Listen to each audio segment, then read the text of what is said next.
Alors j'aimerais m'adresser à tous les chrétiens. Le Seigneur veut à travers cette émission que nous puissions faire l'évaluation de notre marche.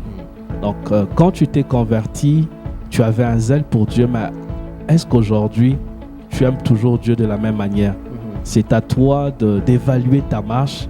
Si il s'avère que ton amour pour Dieu a diminué, le Seigneur te demande de revenir à ton premier zèle que tu avais pour lui, afin que tu ne puisses pas perdre le chandelier, la lumière, l'influence que Dieu t'a donnée.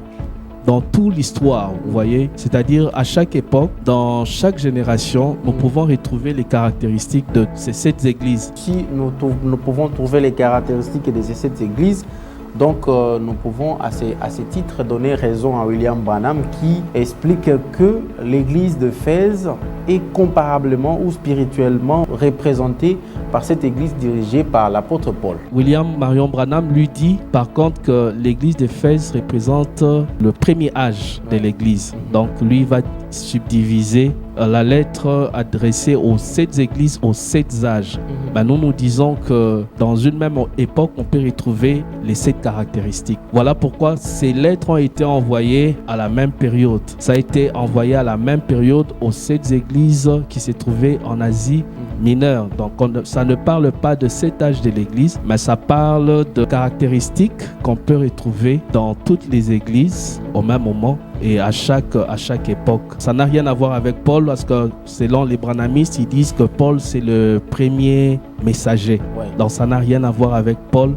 Ici, ce n'est pas Paul qui écrit, c'est l'apôtre Jean qui écrit à l'église d'Éphèse et aux autres églises de l'Asie mineure. Si aujourd'hui, Jésus écrivait une lettre en République démocratique du Congo, selon vous, il dira quoi? Ok, je pense que la lettre qui a été adressée à l'église d'Éphèse s'applique aussi à l'église de Kinshasa. Ça peut s'appliquer aussi à l'église de Kinshasa. Oui, le Seigneur nous demande Avec quel amour, avec quel... Parce que là, à l'Éphèse, il y avait des gens qui croyaient sincèrement. Mais ici à Kinshasa... Oui, le Seigneur demande aux chrétiens de l'église d'Éphèse de retourner au premier amour. Et c'est le même message que le Seigneur peut adresser aux chrétiens de l'église de Kinshasa. Revenez à votre premier amour. Okay. C'est-à-dire, lorsque le réveil a commencé à Kinshasa, les gens étaient zélés pour Dieu. Il y avait aussi l'amour fraternel, la communion fraternelle qui existait. De moins en moins, nous retrouvons cela. Donc, il y a maintenant de la méfiance en l'église avec cette histoire d'empoisonnement qui est entrée. Alors, nous devons retourner au premier amour, aimer Dieu, mais aimer aussi notre frère, aimer aussi notre prochain.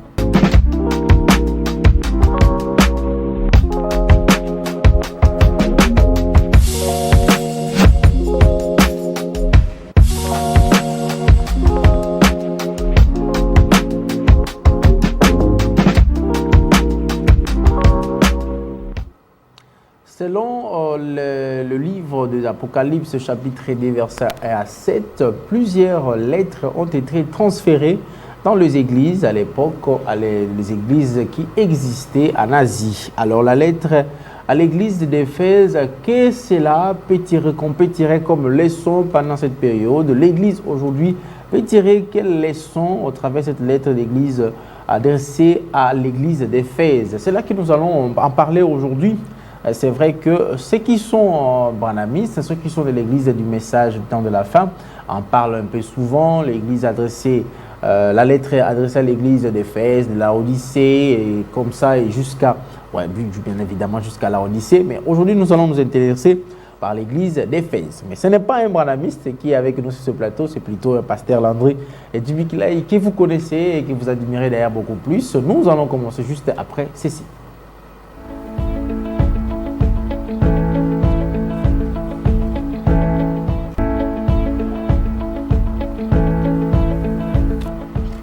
Voilà, la lettre adressée à l'église d'Éphèse. Que retenir, quelles leçons tirer pour l'église aujourd'hui?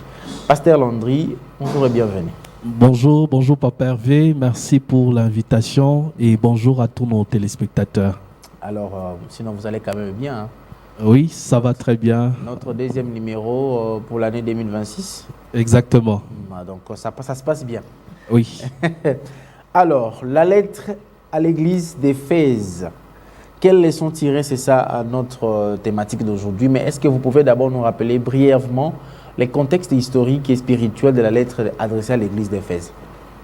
Alors, j'aimerais justement dire que la lettre est adressée à l'église d'Éphèse, c'est la première des 7 lettres. Donc, il y avait 7 lettres et les 7 lettres ont été adressées à 7 églises et l'église d'Éphèse, c'était la première.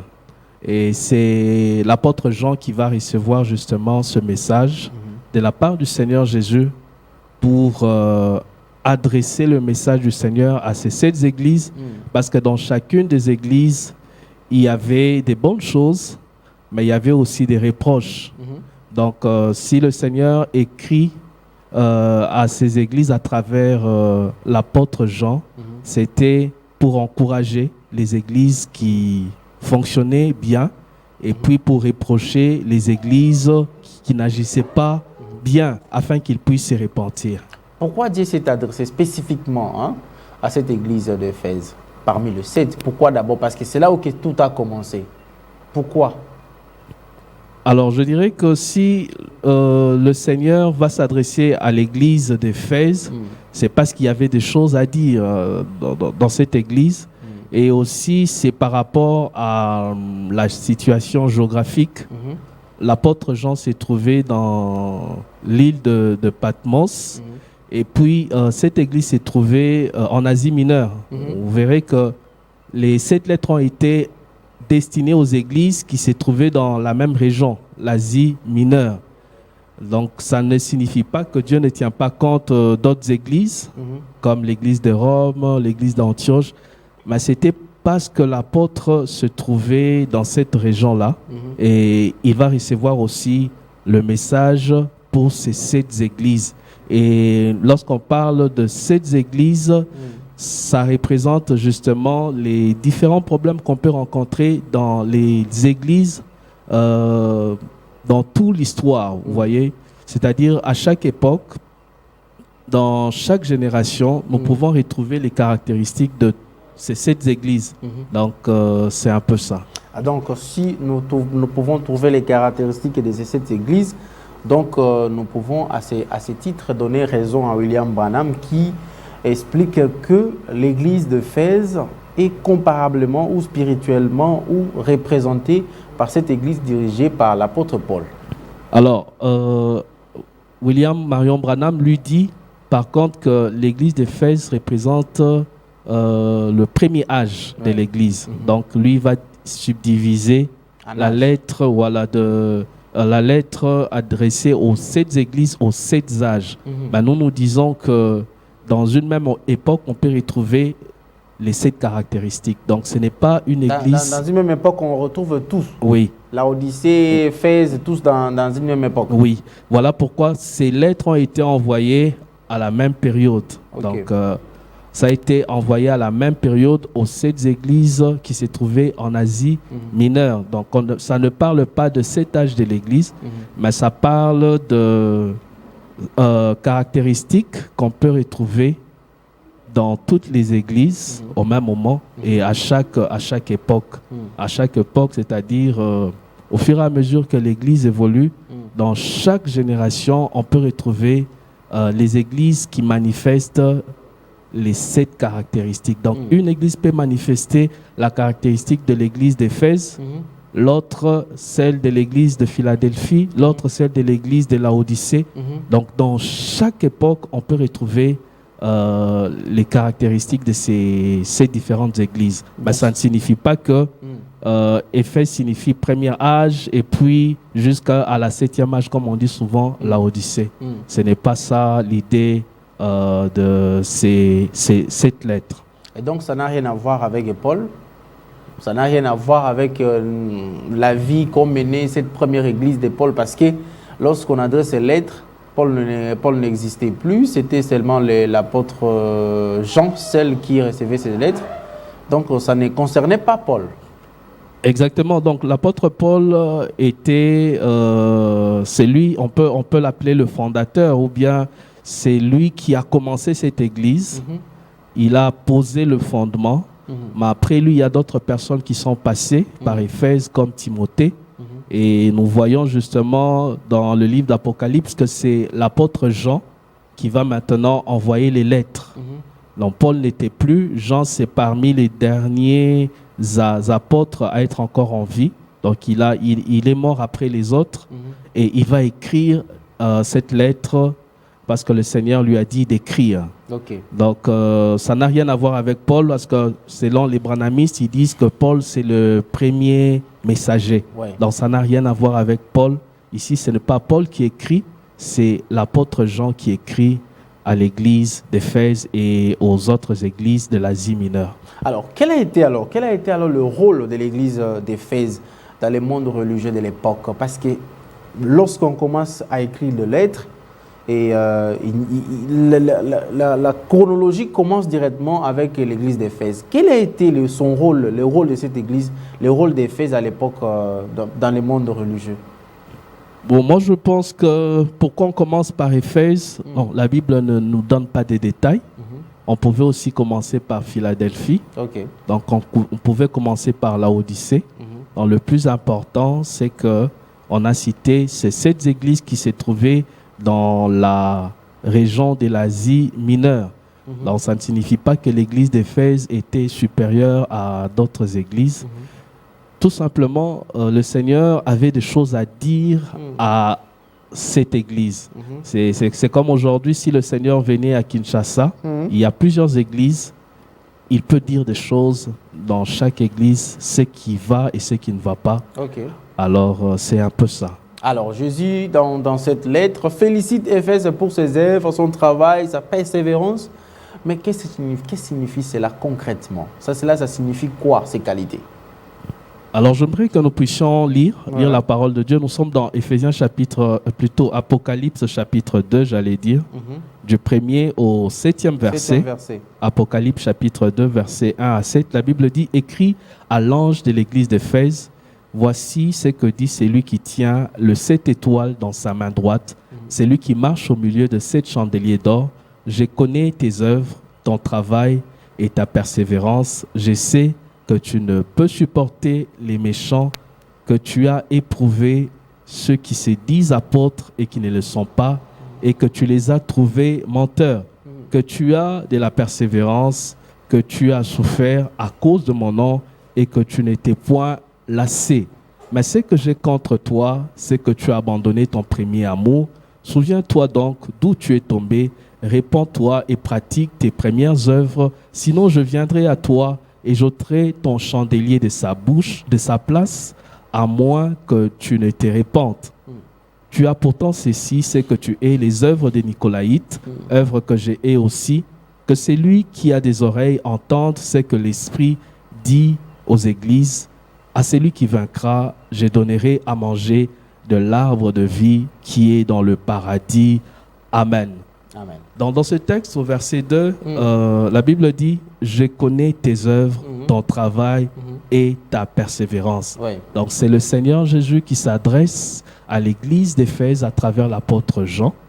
Donc, Jean devait écrire et le Seigneur dit « Je connais tes œuvres, ton travail et ta persévérance ». Alors, lorsqu'il dit « Je connais », le temps qui est utilisé dans ce texte, lorsque nous rentrons dans le texte original, c'est le temps qu'on appelle le temps parfait. Le temps parfait, en grec, ça décrit une action qui est déjà achevée dans le passé. Donc, une action qui est achevée dans le passé. Lorsqu'il dit « Je connais tes œuvres », il est en train de parler des œuvres que l'église d'Éphèse pratiquait dans le passé. Donc, je connais tes œuvres, ton travail, ta persévérance, ça c'est ce que l'Église faisait dans le passé. Alors, si on parle de ce que l'Église faisait dans le passé, c'est qu'actuellement, l'Église ne faisait plus ce qu'il était en train de faire avant. Voilà pourquoi le Seigneur lui dit, répands-toi et pratique tes premières œuvres. C'est-à-dire, au début de l'Église, ils faisaient des œuvres qui étaient agréables à Dieu, ils démontraient leur amour envers Dieu, par la vie de prière, par la manière de servir Dieu, parce qu'on parle ici du travail. Et quand on parle même du travail, ça fait pensait à un travail intense. Ça veut dire qu'il consacrait beaucoup de temps pour Dieu. Mais au fur et à mesure que le temps passait, le refroidissement commençait à entrer, le zèle a diminué. Et voilà pourquoi le Seigneur va les reprocher et il va leur demander de retourner à la pratique des premières œuvres, les œuvres qu'ils pratiquaient lorsque l'Église avait commencé. Donc c'est un peu ça. En quoi est-ce que le refus du mal, des faux apôtres, des fausses doctrines, peut être une leçon importante dans l'Église actuellement? Oui, donc parmi les bonnes choses que le Seigneur a dites concernant l'Église d'Éphèse, c'est qu'il pouvait détecter les faux apôtres. Pourquoi? Parce qu'ils avaient la connaissance de la parole de Dieu. Ils avaient la connaissance de la parole de Dieu et avec cette connaissance, ils pouvaient détecter les faux apôtres et les fausses doctrines. Alors, cela veut dire qu'aujourd'hui, dans nos églises, nous devons aussi mettre la parole de Dieu au centre. Nous devons enseigner la parole de Dieu, la sainte doctrine aux chrétiens, afin que lorsqu'ils seront confrontés à des faux apôtres, à des faux prophètes, qu'ils puissent les détecter facilement. Donc l'église d'Éphèse avait cette grâce d'avoir été enseignée par Paul, par Timothée. Donc ils ont, même par Jean aussi, il est passé par là, ils ont reçu des véritables enseignants de la parole. Ils ont reçu une base solide de la doctrine et lorsqu'ils étaient devant des faux, ils pouvaient les détecter. Donc si nous devons tirer la leçon, c'est que dans l'Église, nous devons mettre l'accent sur l'enseignement de la sainte doctrine pour que les chrétiens soient à mesure de détecter les faux enseignants, les faux pasteurs, les faux apôtres. Pendant qu'aujourd'hui, si vous qualifiez un pasteur de faux, un prophète de faux, on va vous sortir cette phrase-là, ne touchez pas à mes oins, vous êtes en train de vous chercher des malédictions sur vous. Mais comment on va les faire pendant qu'il y a encore des mesures qui nous empêchent à les faire? Alors si déjà à l'époque de Paul, à l'époque de Jean, il pouvait exister des faux apôtres, à combien plus forte raison aujourd'hui alors que nous nous approchons encore de la fin. Donc le faux ont existé, les faux existeront. Alors c'est vrai que des fois il y a la confusion. On peut aussi taxer de faux quelqu'un qui est dans le vrai, comme le Seigneur Jésus a été appelé Belzébul. Donc il chassait les démons par Belzébul alors qu'il ne le faisait pas. Mais ce qui est vrai, il y a aussi les agents du diable qui se sont infiltrés dans l'Église. Donc si on doit dénoncer le faux, ce n'est pas un péché. Mais maintenant, il faudrait, en les dénonçant, que vous soyez vraiment sûr qu'il s'agit de faux, qu'il n'y ait pas de confusion. Parce qu'il y a certaines personnes qui peuvent taxer ou qualifier un serviteur de Dieu de faux alors qu'il n'est pas faux. Mais ici, les chrétiens de l'église d'Éphèse, lorsqu'ils disaient que tel est faux apôtre, il était réellement faux. Pourquoi? Parce qu'ils avaient la parole de Dieu et puis ils avaient l'esprit de discernement. Donc nous avons besoin de l'esprit de discernement spirituel dans l'église pour détecter le faux prophète, le faux pasteur, même les faux frères au milieu de nous. Tu as abandonné ton premier amour. Cette expression veut signifier quoi?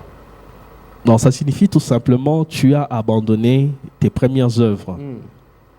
Et comme je venais de le dire, donc dans Apocalypse chapitre 2, verset 2, le Seigneur dit « Je connais tes œuvres, ton travail, ta persévérance. » Alors, c'était les œuvres que l'église d'Éphèse pratiquait dans le passé. À quel moment maintenant, à quel moment j'enrichis cette question, à quel moment un chrétien ou une église peut se rendre compte ou bien peut toujours continuer à servir Dieu mais en perdant déjà son amour initial?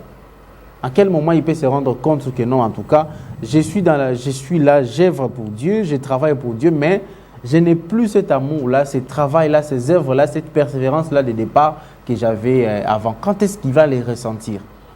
Oui, donc dans le texte que nous avons lu dans Apocalypse 2, le verset 2, la Bible dit « Je connais tes œuvres, ton travail, ta persévérance. » Et le mot persévérance signifie aussi consistance. C'est-à-dire, ce que tu faisais pour Dieu, tu ne le fais plus comme avant. Ok. La régularité. Alors, comment est-ce qu'on constate qu'on a perdu le premier amour? C'est lorsqu'il n'y a plus de persévérance, de consistance ou de régularité.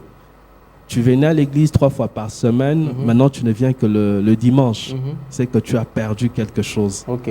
Tu priais chaque jour, mais maintenant tu ne pries plus chaque jour. C'est que tu as perdu quelque chose. Tu lisais la Bible chaque jour, tu ne la lis plus chaque jour, tu as perdu quelque chose. Ok. Donc, lorsque tu remarques que tu n'as plus de régularité dans ta manière de servir Dieu, dans ta manière d'aimer Dieu, dans ta manière de prier, c'est que tu commences à perdre ton premier amour et il faudrait revenir à ce que tu faisais avant, revenir à tes premières œuvres. Ça va demander de repentance, il faut se repentir. En quoi? En disant, bon, j'ai fui l'église par exemple, je n'ai plus la Bible, même la Bible qui demande d'ailleurs, il faut que cette parole des prophéties ne vous quitte jamais vos lèvres, mais quand vous ne lisez plus, c'est-à-dire vous avez changé un peu des méthodes, est-ce que là il faut maintenant s'appeler à quoi? À des repentances? À quoi exactement on veut faire pour revenir à cette vie d'avant? Donc il faut d'abord réaliser que tu es tombé, voilà pourquoi la Bible dit souviens-toi d'où tu es tombé, donc reconnaître que on ne fait plus les choses comme avant, et puis répands-toi. Donc, se repentir signifie prendre la décision de changer. On allait dans une direction, on change de direction.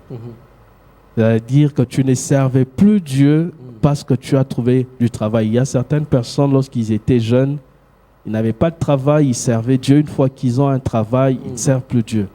Donc ça, c'est aussi le fait de perdre son premier amour. Tu étais célibataire, tu servais Dieu. Une fois que tu es marié, surtout pour nos sœurs, elles ne viennent plus à l'église, elles ne servent plus Dieu. Elles ont perdu le premier amour. Alors, il faut d'abord reconnaître que tu as mal agi et puis prendre la décision de pratiquer encore tes premières œuvres, de faire ce que tu faisais avant, mais avec l'aide du Saint-Esprit, parce qu'on ne pourra pas aimer Dieu par nos propres efforts. Nous avons besoin de l'aide du Saint-Esprit. Donc c'est dans la prière que tu vas demander l'aide de Dieu et en prenant la résolution de l'aimer comme tu l'aimais lorsque tu venais de te convertir. Souvent, lorsque quelqu'un vient de se convertir, il est zélé pour Dieu. Au fur et à mesure que les années passent, il commence à s'habituer aux choses de Dieu et son zèle pour Dieu se refroidit. Voilà pourquoi le Seigneur nous appelle à retourner au premier amour, à l'amour du commencement, l'amour qu'on avait pour lui lorsqu'on s'est converti. Il y a une phrase là dans ce texte, « J'ôterai ton chandelier de sa place ». Ça, c'est une sorte de menace que Dieu est en train de faire à cette église d'Éphèse.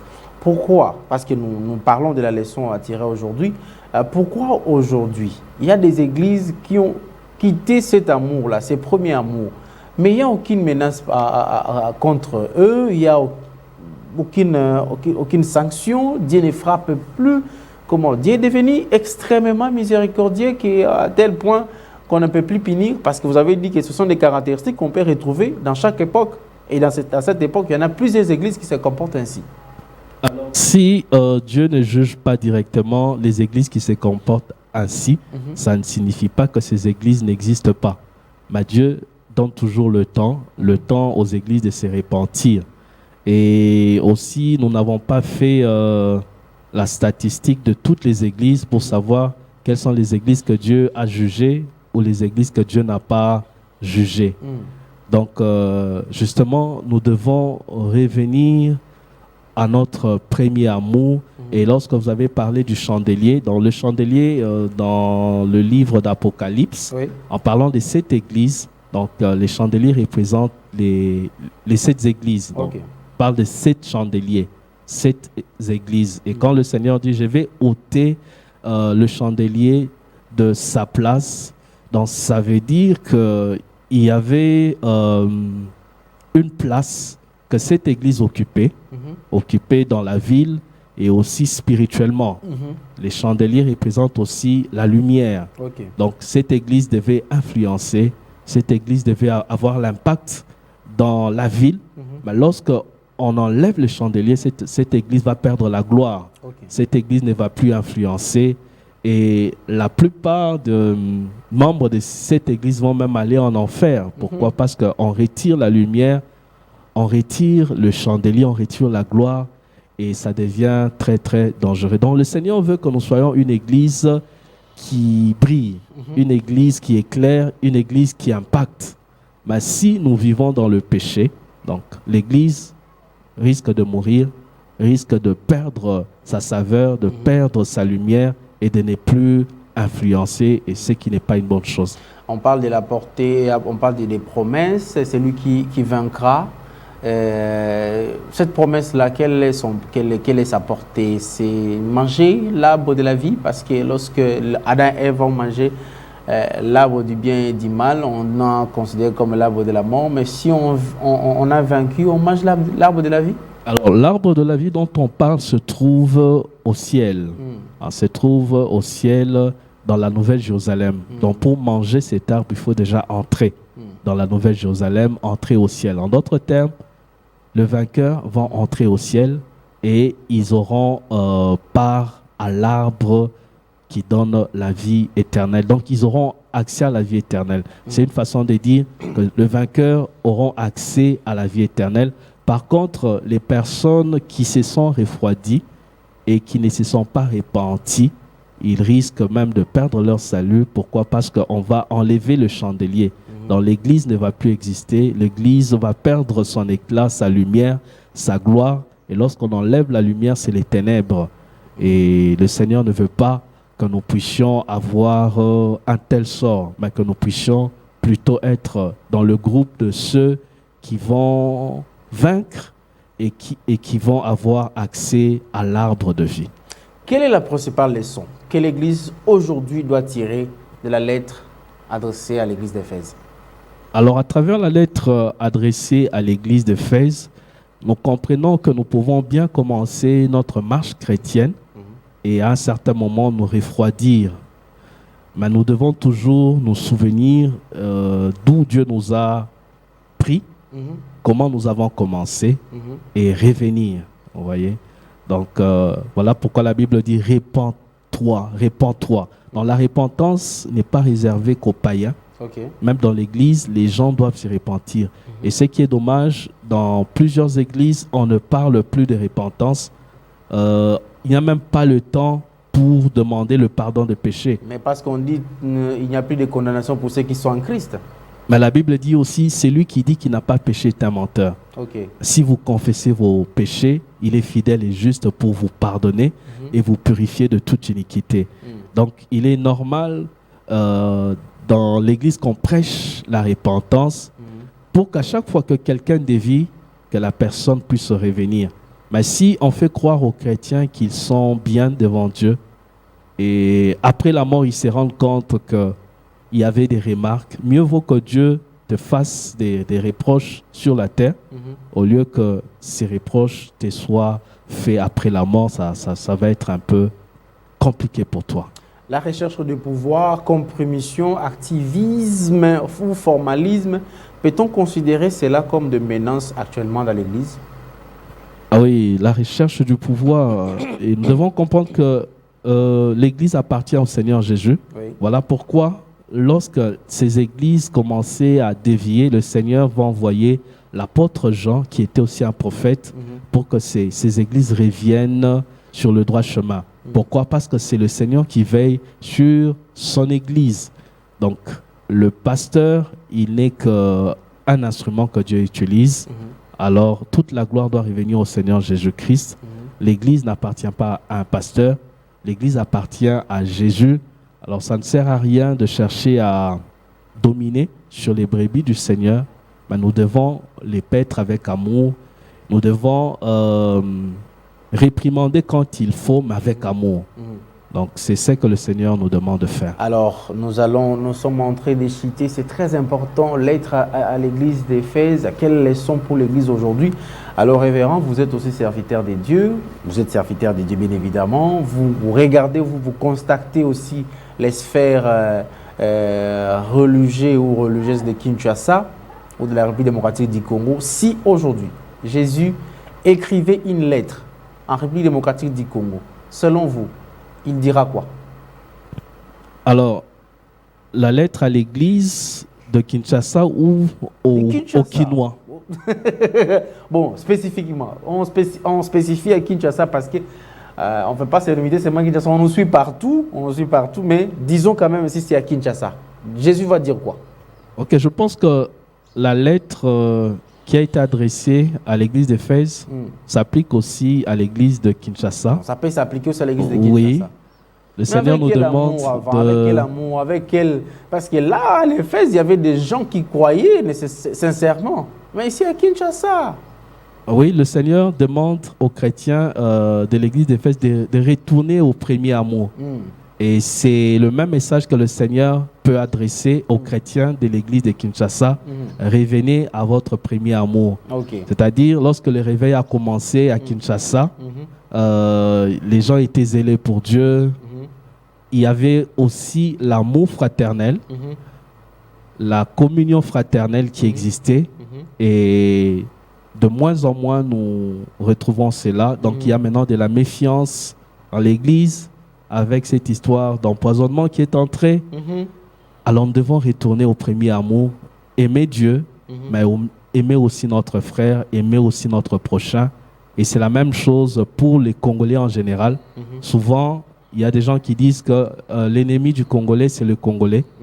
Mais lorsqu'on aime Dieu, on retourne au premier amour, on aime vraiment Dieu. L'amour qu'on a pour Dieu nous poussera à aimer aussi son frère, à aimer le Congolais.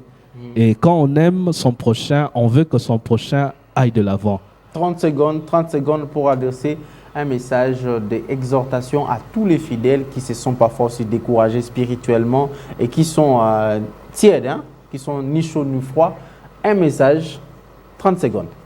Alors, j'aimerais m'adresser à tous les chrétiens. Le Seigneur veut, à travers cette émission, que nous puissions faire l'évaluation de notre marche. Donc, quand tu t'es converti, tu avais un zèle pour Dieu, mais est-ce qu'aujourd'hui, tu aimes toujours Dieu de la même manière? C'est à toi d'évaluer ta marche. Si il s'avère que ton amour pour Dieu a diminué, le Seigneur te demande de revenir à ton premier zèle que tu avais pour lui, afin que tu ne puisses pas perdre le chandelier, la lumière, l'influence que Dieu t'a donnée. Merci beaucoup, révérend Landry Edjibikila. Il est pasteur de l'église EGJC, c'est comme ça? Oui, Église glorieuse de Jésus-Christ à Des-Bonhommes. Voilà, à Des-Bonhommes. Donc, si vous voulez écouter les pasteurs Landry en long et en large, vous pouvez juste aller à Des-Bonhommes. Donc, ce n'est pas à se perdre. Vous pouvez juste derrière la salle. Donc, c'est sur l'avenue Chiboko 1, numéro 161B. Référence à Réseau de Mouton, derrière la salle Les Retrouvailles. Les Retrouvailles. Donc, vous voyez la salle Les Retrouvailles. Et je crois qu'il y a un artiste et musicien qui faisait les répétitions là-bas. Donc, derrière, juste, vous allez découvrir l'église. Allez découvrir aussi des bonnes choses, tous ces bons enseignements. Comme ça, qu'on ne trompe plus. Si on nous avait dit que non, l'église d'Éphèse, c'est tout un âge, si on nous dit, il peut y avoir des caractéristiques dans chaque époque, dans chaque âge des mêmes églises. Alors, merci de nous avoir suivis. On se retrouve le dimanche prochain avec le même plaisir, mais ça sera aussi avec une autre thématique. Et donc, je dis comme ça, merci à l'équipe technique. Donc, Richard Vouidi, Junior Bemba, Jonas Minga, Christian Bakabika, la direction des programmes coordonnés, la direction de production des programmes coordonnés par Tristan Énergie Lelo. Merci à vous et merci au patron de la PES Télévision. Et donc, les rendez-vous pour le dimanche prochain. Au revoir.